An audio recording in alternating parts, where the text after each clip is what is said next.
Electronic media print media మిత్రులందరికీ కూడా నా నమస్కారాలు తెలియజేస్తా ఉన్నాను. ఇవాళ రాష్ట్ర వ్యాప్తంగా ఎక్కడైతే కేసీఆర్ గారు బస్తీ దవాఖానాలు పెట్టినరో ఈ రాష్ట్రంలో దాదాపు 450 బస్తీ దవాఖానాలు పెడితే ఇవాళ జిహెచ్ఎంసీ లిమిట్స్లోనే 350 బస్తీ దవాఖానాలు పెట్టడం జరిగింది. ఇలా యూసుఫ్గూడ డివిజన్లో యూసుఫ్గూడలో ఉన్న బస్తీ దవాఖానాకి విజిటింగ్గా నేను నాతో పాటు మా పార్లమెంట్ సభ్యులు రవి గారు, ఇలా జూబ్లీహిల్స్ ఇప్పుడు ఎమ్మెల్యేకి పోటీ చేస్తున్న గోపీనాథ్ సునీత గారు, ఇలా మాతో పాటు అనేక మా బీఆర్ఎస్ పార్టీ కుటుంబ సభ్యులు అందరం కూడా వచ్చి ఇలా బస్తీ దవాఖానా విజిట్ చేయడం జరిగింది. ఇలా ఎంత దారుణమైన పరిస్థితి ఉందంటే వాస్తవంగా కూడా మేము ఇట్లా రోడ్డు మీద తిరుగుతూ ఉంటే ప్రజలు చెప్తా ఉన్నారు, ఇలా కేసీఆర్ గారు ఉన్నప్పుడు అద్భుతంగా ఉండే, ఇలా కనీసం కూడా ఇలా బస్తీ దవాఖానాలో డాక్టర్లు లేరు, ఇలా కనీసం స్టాఫ్ నర్సులు లేరు, సపోర్ట్ స్టాఫ్ లేరు, చాలా బాధాకరంగా ఉంది, ఇబ్బందికరంగా ఉంది అని చెప్తా ఉంటే మేము విజిటింగ్కి వచ్చినాం. ఇలా ఎంత బాధాకరం అంటే ఇలా అద్భుతంగా ఉండాల్సిన దవాఖానాలు ఇలా దవాఖానానే సుస్థి చేసిరంటే అది రేవంత్ రెడ్డి గారికే ఈ క్రెడిట్ జరుగుతుందని చెప్తా ఉన్నాను. ఎంత దారుణమైన పరిస్థితి అంటే ఇవ్వండి, బస్తీ దవాఖానాలో మీరు చూడొచ్చు, ఇది రిపోర్ట్స్ పెట్టి ఈ ఎన్వలప్లో ఇస్తారు. ఈ ఎన్వలప్లో ఏముంది, ఎవరిది చూడుర్రి, 2 సంవత్సరాలు అవుతుంది మా ప్రభుత్వం పోయి, కానీ కేసీఆర్ గారి బొమ్మతో ఆనాడు ఉన్న హెల్త్ మినిస్టర్ అయిన హరీష్ రావు గారి బొమ్మతోని మాత్రమే ఎన్వలప్లు ఉన్నాయి. అంటే దీని అర్థమైంది, బస్తీ దవాఖానాకి అసలు పనే చేస్తలేరు, అసలు ఈ ఉన్నాయా లేవా సిస్టమ్ అనేది కూడా వీళ్ళకి తెలియదు, కొత్త ఎన్వలప్లు కూడా ఇస్తలేరు అనేది మీకు స్వయంగా మీకే చూపించిన.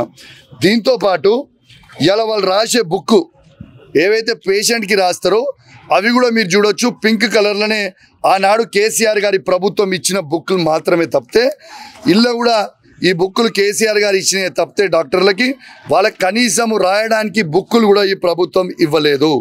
దీంతోపాటు మీరు చూడొచ్చు, ఈ మెడిసిన్స్ చూడొచ్చు, ఇది ఎప్పుడు ఇచ్చిర్రు, కేసీఆర్ గారి ప్రభుత్వం ఉన్ననాడు, ఇది జనవరి 2023 అంటే కేసీఆర్ గారు ఆనాడు ముఖ్యమంత్రిగా ఉన్నప్పుడు ఇచ్చిన మెడిసిన్స్ తప్పితే ఇలా 2 సంవత్సరాలు అవుతుంది, ఇది ఎక్స్పైరీ డేట్ అయిపోతూ ఉంది, కనీసం మెడిసిన్స్ కూడా ఇచ్చే గతి లేదు రేవంత్ రెడ్డి గారి ప్రభుత్వానికి. ఇలా మీరు ఇది కూడా చూడొచ్చు, సేమ్ అదే విధంగా ఇది కూడా మెడిసిన్ చూడొచ్చు, నవంబర్ 2023 అంటే ఆనాడు కేసీఆర్ గారి ప్రభుత్వం ఉన్నది తప్పితే వీళ్ళు ఇచ్చినవి మాత్రం ఏవి కూడా లేవు. దాని తర్వాత ఇలా డయాగ్నోస్టిక్ సెంటర్ పెట్టినాం, ఆడ ఎంత అద్భుతమైన ఏడు చూడని కత్తెరలు, ఇది చూడండి మొత్తం రస్ట్ ఎక్కిపోయి ఉంది, ఇట్లాంటి కత్తరు ఆ ట్రేస్ ఏమో ట్రేస్ కూడా ఒక్కసారి ఈ ట్రే చూడొచ్చు మీరు, ఈ ట్రేలో ఒక్కసారి ఈ డస్ట్ చూడరు, ఒక్కసారి ఇక్కడ ఇది ఇగోరి మీ కిందికి పెట్టి చూస్తాం, మీ కెమెరాస్ టచ్ చేసి ఒక్కసారి ఈ ఉన్న ఎంత అద్భుతంగా ఉన్నాయో చూడరు, మెయింటెనెన్స్, ఈ డస్ట్ చూడరు, ఈ కథ చూడరు, క్లీనింగ్ చేసే పరిస్థితి లేదు. పేషెంటే ఒక రోగితో వస్తాడు, దాంతో ఈ పరిస్థితి ఉండదు. ఇలా ఏ పరిస్థితి ఉన్నదో ఒక్కసారి మీరు అందరు కూడా చూడాలని మీ అందరు కూడా విజ్ఞప్తి చేస్తా ఉన్నాను. ఇక ఒక్కసారి మీ అందరు కూడా ఆలోచన చేయండి. ఇలా మీరందరు కూడా నేను ప్రత్యేకంగా జూబ్లీహిల్స్ నియోజకవర్గ ప్రజలను ఆలోచించామని కోరుతా ఉన్నాను. ఇవాళ కేసీఆర్ గారు 450 బస్తీ దవాఖానాలు పెడితే దాంట్లో 350 బస్తీ దవాఖానాలు హైదరాబాద్లో ఉంటే కనీసము దాంట్లో కేసీఆర్ గారు ఉన్నప్పుడు 108 రకాల మందులు ఇచ్చేది. ఇవాళ మేము రికార్డ్ బుక్ చెక్ చేస్తే కనీసం 40 రకాల మందులు కూడా ఇక్కడ లేవు. ఎంత బాధాకరమో ఒక్కసారి మీ అందరు కూడా ఆలోచన చేయండి. దాంతోపాటు డయాగ్నోస్టిక్ సెంటర్ పెట్టి కేసీఆర్ గారు ఉన్నప్పుడు 134 రకాల టెస్టులు చేసేది. ఇవాళ కనీసం ఆ టెస్టులు ఏదైనా కానివ్వండి, కిడ్నీ టెస్ట్ కానివ్వండి, లివర్ ఫంక్షనింగ్ టెస్ట్ కానివ్వండి, ఇట్లాంటి రకరకాల టెస్టులు 134 టెస్టులు చేసేది. ఇవాళ కనీసము ఒక్క టెస్ట్ కూడా చేసే గతి లేకుండా పోయింది. ఇంతకుముందు నేను ఒక పేషెంట్కి నుంచి ఫోన్ చేసి పోయినా, 17 తారీఖుకి నేను టెస్ట్ చేయించుకున్నా, మరి మా పరిస్థితి ఏంది, నీకు వచ్చినాయి రిపోర్ట్స్ అంటే వచ్చినాయి సార్, కానీ 48 గంటల తర్వాత వచ్చినాయని చెప్పిండు. 24 గంటలు పంపించి పొద్దున మెసేజ్ పంపించాల్సిన టెస్ట్లే కూడా వీళ్ళు ఇవ్వకపోతే ఇవాళ ఇదే పేషెంట్ అనేటైనా ఎప్పుడు వస్తాడు? ఆయన బాధలో ఉండి ఇబ్బందిగా ఉండి వస్తారు. మరి ఇబ్బందిగా ఉన్నప్పుడు ఆ పేషెంట్కి మీరు ఇమీడియట్గా టెస్టులు రిపోర్ట్ ఇచ్చి వాళ్ళకి ఇమీడియట్గా మీరు వాళ్ళకి అందియకపోతే రిపోర్ట్ టెస్టులు ఇంకా అది రోగం ఎక్కువవుతుందా తక్కువ అవుతుందా? ఇలా ఒక్కటేసారి ఆలోచన చేయాలని మీ అందరు కూడా విజ్ఞప్తి చేస్తూ ఉన్నాను. చాలా బాధ అనిపిస్తూ ఉంది. ఈ హాస్పిటల్కి వస్తే కనీసము రంగులేసే దిక్కు లేకుండా పోయింది. నేను డాక్టర్ గారిని అడిగిన, డాక్టర్ గారు మీకు ఏంది మీ పరిస్థితి అంటే, సార్ నాకు జీతం రాక 3 నెలలు అవుతుంది, నాకు జీతం రాలే అని చెప్పారు. సపోర్ట్ స్టాఫ్ ఇంకొక చెల్లె కలిసింది, ఏంది చెల్లె నీ పరిస్థితి అని అడిగిన. 6 నెలల నుంచి నాకు కూడా జీతం వస్తలేదు, మా పరిస్థితి మేము ఎట్లా పనిచేయాలి సార్ అని అడుగుతూ ఉంది. ఏఎన్ఎం గారు కనపడ్డారు. ఏఎన్ఎం గారిని అడిగిన, మీ పరిస్థితి ఏందక్క అంటే, మాకు కూడా జీతాలు రాలే, ఇలా ఇబ్బందిగా ఉండమంటారు. ఈడ నీళ్ళ పరిస్థితి ఏంది అని అడిగిన. ఇలా ముందర ఏఎన్ఎం సెంటర్ నుంచి పోయి నీళ్లు బకెట్లో తీసుకొని వచ్చి చేతులు కడుక్కోవడానికి నీళ్లు ఈ హాస్పిటల్లో పెట్టుకుంటా ఉన్నారు. ఇలా కేసీఆర్ గారు కనెక్షన్ ఇచ్చిన నల్ల మిషన్ భగీరథగా ఇచ్చిన నల్ల ఇలా కేసీఆర్ గారి నాయకత్వంలో ఆనాడు శాసనసభ్యునిగా ఉన్న గోపీనాథ్ గారు ఎంబడబడి ఈడ కనెక్షన్ ఇప్పించి అద్భుతంగా హాస్పిటల్ నడవాలని ఆనాడు మెడిసిన్స్ నీళ్లు అన్ని ఇప్పిస్తే కనీసము మెయింటైన్ చేయని చేత కానీ దద్దమ్మ ఈ రేవంత్ రెడ్డి గారు, ఈ కాంగ్రెస్ ప్రభుత్వం. ఇలా నేను ఒకటే చెప్తా ఉన్నా, నేను రాజకీయం చేస్తాను కానీ నేను చెప్పేది ఏంటంటే చాలా బాధ అనిపిస్తూ ఉంది.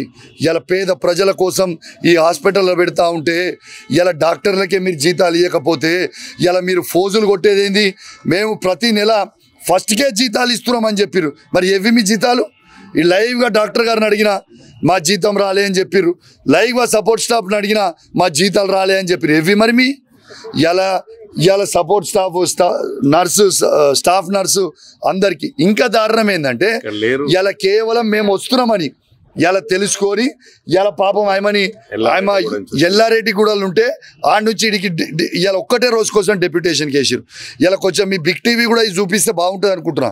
ఎందుకంటే రేవంత్ రెడ్డి గారు కూడా మీ బిగ్ టీవీ చూస్తారు కదా, చూస్తే కనీసం ప్రజలకన్నా లాభం అవుతుంది. కాబట్టి కొంచెం బాగా లైవ్ పెట్టి చూపించాలని బిగ్ టీవీ గారు కూడా విజ్ఞప్తి చేస్తున్నారు. ఎందుకంటే మా టీ న్యూస్ నిజాలు చెప్తుంటే గజగజ అనుకుంటారు కాబట్టి నిజం మీరు కూడా చూపిస్తారేమో, రేవంత్ రెడ్డి గారి కోసం చూపిస్తే తెలుస్తుంది, ప్రజలకు లాభం అవుతుంది అనుకుంటున్నాను. నేను జూబ్లీ హిల్స్ ప్రజలకు కూడా విజ్ఞప్తి చేస్తా ఉన్నాను, మీ యూసుఫ్గూడ డివిజన్లో ఇదే బస్తీ దవాఖానా ఎంత అద్భుతంగా ఉండే కేసీఆర్ గారు ఉన్నప్పుడు అనేది ఒక్కసారి ఆలోచన చేయండి. ఆనాడు గోపీనాథ్ గారు ఉన్నప్పుడు, కేసీఆర్ గారి నాయకత్వంలో గోపీనాథ్ గారు ఉన్నప్పుడు ఎంత అద్భుతంగా ఈ హాస్పిటల్ని పట్టించుకుండో, ఆనాడు ఏ విధంగా కేసీఆర్ గారు నాయకత్వంలో గోపీనాథ్ గారు ఈ హాస్పిటల్లో డాక్టర్లతో ఎంత అద్భుతంగా రివ్యూ మీటింగ్ పెట్టేది, ఎంత అద్భుతంగా రివ్యూ చేసేది, మెడిసిన్స్ ఉన్నాయా లేదా రివ్యూ చేసేది, ఈ స్టాఫ్ నర్స్ ఉన్నారా లేదా రివ్యూ చేసేది, డాక్టర్ రెగ్యులర్గా వస్తురా లేదా అని చూసి రివ్యూ చేసేది. రోజు పొద్దున 9 గంటలకు వస్తే సాయంత్రం 4 గంటల వరకు వీళ్ళందరూ కూడా ఇటు ఉండేటట్టు చూసుకునేది గోపీనాథ్ గారు కేసీఆర్ గారి నాయకత్వంలో. ఇవాళ గోపీనాథ్ గారు జరిగిపోయిన తర్వాత, ఇలా గవర్నమెంట్ పోయిన తర్వాత కనీసము ఈ దవాఖానాలని పట్టించుకునే నాదుడే లేకుండా పోయిండు. ఇలా కనీసం నీళ్లు కూడా వస్తలేవు. ఒక్కసారి మీ అందరు కూడా ఇది ఆలోచన చెయ్యాలని మీ అందరు కూడా విజ్ఞప్తి చేస్తూ ఉన్నాను. ఇలా దయచేసి కోరుతా ఉన్నా, గోపీనాథ్ గారు దురదృష్టవశాత్తు జరిగిపోయినరు. ఇలా గోపీనాథ్ గారు ఉన్నప్పుడు ఏ విధంగా అయితే ఇది ఈ హాస్పిటల్ నడిచేదో, రేపు గోపీనాథ్ గారి కుటుంబం కష్టకాలంలో ఉంది. మీ అందరికీ సేవ చేసిన గోపన్న ఆ కష్టకాలంలో ఉంది. గోపన్న గారి సతీమణి గారు బై ఎలక్షన్స్లో నిలబడ జరుగుతూ ఉంది. ఇలా ఒక్కటే కోరుతా ఉన్నాను జూబ్లీ హిల్స్ ప్రజల్ని కూడా, మీకు రామరాజ్యం కావాలన్నా రౌడీ రాజ్యం కావాలన్నా ఒకసారి మీరే ఆలోచన చేసుకోండి అని మీ అందరికి కూడా విజ్ఞప్తి చేస్తూ ఉన్నాను. ఇంకొకటి కూడా ఈ సందర్భంగా చెప్తా ఉన్నాను, ఏ మాత్రం జూబ్లీ హిల్స్ ప్రజలు కాంగ్రెస్ పార్టీకి మీరు ఓట్లు వేసిరంటే మీ ఇల్లు హైడ్రాల్తో పెట్టి కూలగొట్టమని మీరు పర్మిషన్ ఇచ్చినట్టే. ఎందుకంటే చెప్తా ఉన్నా, ఇప్పుడు ఇక్కడ బిల్డింగ్లు కనబడతా ఉన్నాయి మీ వెనుక, ఈ బిల్డింగ్ల పరిస్థితి కూడా ఏంది, 75 గజాలు లోపల ఉన్న ప్రతి బిల్డింగ్కి కేసీఆర్ గారు ఆనాడు ఫ్రీగా పట్టాలు ఇచ్చేసిండు. ఇవాళ వీళ్ళు ఏమంటారు, ఈ బిల్డింగ్లకి పర్మిషన్ లేవు, ఈ గల్లీ సన్నగా ఉంది, ఈ గల్లీ బిల్డింగ్లు మేము కూలగొడతామంటారు హైడ్రా పెట్టి. ఇక మీరు కాంగ్రెస్ పార్టీకి ఓటేస్తే మాత్రం ఇక దేవుడు కూడా మిమ్మల్ని కాపాడలేడు, మీ ఇల్లు గ్యారెంటీగా రేవంత్ రెడ్డి కూలగొడతాడు.